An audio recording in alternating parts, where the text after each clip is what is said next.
you're doing well. I just finished filming my least favorite books of 2015, so this video is going to go ahead and be the opposite of that, and I'm going to go ahead and talk about my favorite books I read this year. Now, just as a quick 30-second 2015 reading year in review, I overall read 46 books, which seems to be a bit of a trend for me. So I just missed my 50 books overall reading goal, but I'm not beating myself up about it, and I had been quite ahead of that goal for most of the year until something called grad school started, and once that started, I started reading at a pace of about probably one book a month or something like that. So now it is time to get into my top 5 books, and these are going to slowly increase to my favorite book of the year. So at number 5 is I think this is the only horror novel on the list, and that is Byrd Box by Josh Malerman. This was definitely a surprise favorite for me. This is a horror novel that's told from the past and present perspective of a woman. The apocalypse essentially occurs because something is out there.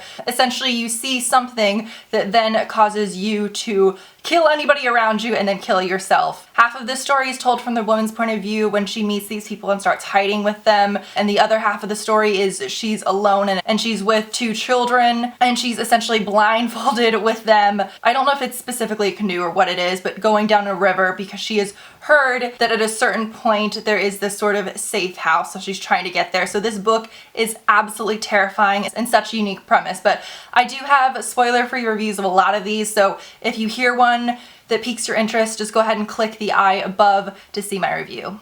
Next is The Likeness by, I always want to say Donna Tartt, but it's Tana French. This is the second book in the Dublin Murder Squad series. It's told from a different point of view than the first book, and I definitely agree with a lot of other people who have said I adored the first book, loved it, and I don't read a lot of series, so I think that says a lot, but this one was even better. This is about a female detective who ends up going undercover as this other woman who is murdered who looks exactly like her. What always fascinates me about her books is they're just not your typical detective novels. Although I read a lot of horror and mystery, I don't read a ton of detective novels just because the voices I don't find ever tend to be that unique, and there isn't a huge emphasis on writing style, but these books are written just so beautifully, so I highly recommend those. Then this was probably the biggest surprise for me, and maybe it's going to be a big surprise for you guys that I'm mentioning this one, but I finished this on literally the last day of 2015, and that is The Awakening by Kate Chopin. Now, I've heard Chopin, and then the N also not pronounced, so you let me know which one it is. For a lot of people, I know this was probably required reading in high school or undergrad, but I never had the pleasure of being forced to read this. I initially picked this up on a bit of a whim because I found the audiobook for free, so when I had a 9-hour drive, I was listening to this, and then I adored it so much. I was about halfway through. I went to the library and picked it up just because the person was reading it too slow. Now, this was published in 1899 and is told from the point of view of a woman who is summering on Grand Isle with her husband and 2 children, and then it shifts to them back at their home at New Orleans. Now, I understand that at a very surface level, this book is about a wealthy woman who is finding reasons to complain about her life, and not a ton of actual events are occurring. But viewing the book as only that isn't digging deep into the novel whatsoever. Her writing style was easily the high point of this book for me. I found myself just reading sentences over and paragraphs over and over again, so what could have been a very quick read ended up taking me, I think, a week or so, just because I found myself spending so much time just rereading passages because I adored her writing so much. I know that being told to read it for school can kind of put a damper on the overall reading experience, but I highly recommend going ahead and checking this one out again. And if you do have recommendations for books that you think I would like, since I enjoyed this so much, please go ahead and let me know. Now, these top 2 books, you guys can probably guess what they're going to be, but number 2 is You by Caroline Kepnes. Now, I always say this before I recommend this book to anybody because the plot is the point of view of a stalker. He works at a bookstore and he begins stalking a female customer. Now, that sounds like a terrible Lifetime movie, I'm aware, but the book and the writing and the characters are fantastic, and it's also incredibly funny. I feel like I should emphasize that point a little bit more when I recommend this because I've seen some people read this and they said that they were kind of expecting it to be darker and more thrilling, and yes, this is a psychological thriller, and yes, there are incredibly dark parts of the book, but this is my version of almost just a really engaging beach read. That's not to insinuate the writing is bad because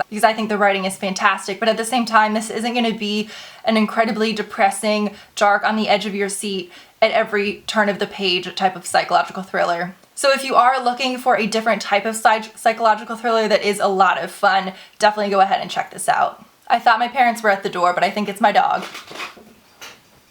So for those of you who have been watching my channel for a while, he's huffing, but this is Charlie. He's an 11-year-old miniature schnauzer. We need to trim your eyebrows. Oh, he always looks so somber and pensive. So back to the video, without any hesitation, my #1 favorite book of the year was The Enchanted by Rene Denfeld. This is told from the point of view of a man who is on death row. It takes place during present day, but the prison is from, I think it's the late 1800s. The point of view is incredibly difficult to describe, so I'll just go ahead and link my review here. But if you read nothing else I've mentioned in this video, just go ahead and check this out. I understand that some people might not be able to read this because of the subject matter. Although nothing is gratuitous or happens, you know, right in your face in the book, a lot of horrific things happen in this book, but I would say that this book impacted me easily more than anything else I've read this year. But this is just so well written. All of the characters are so beautifully crafted. Every scene is so engaging, and it's not often I cry in a book because I'm a bit of a robot, but that happened multiple times while I was reading this. And especially for such a short book, it packs such a huge punch and also really causes you to think. So again, if you've read this, please let me know what you thought about this, and please go ahead and check The Enchanted out. So those are my favorite books of 2015. Again, if you click on the eye here, you can see some of my longer reviews of them. And of course, please go ahead and let me know what your favorite book of 2015 was, and I hope 2016 is a great reading year for all of us. Bye.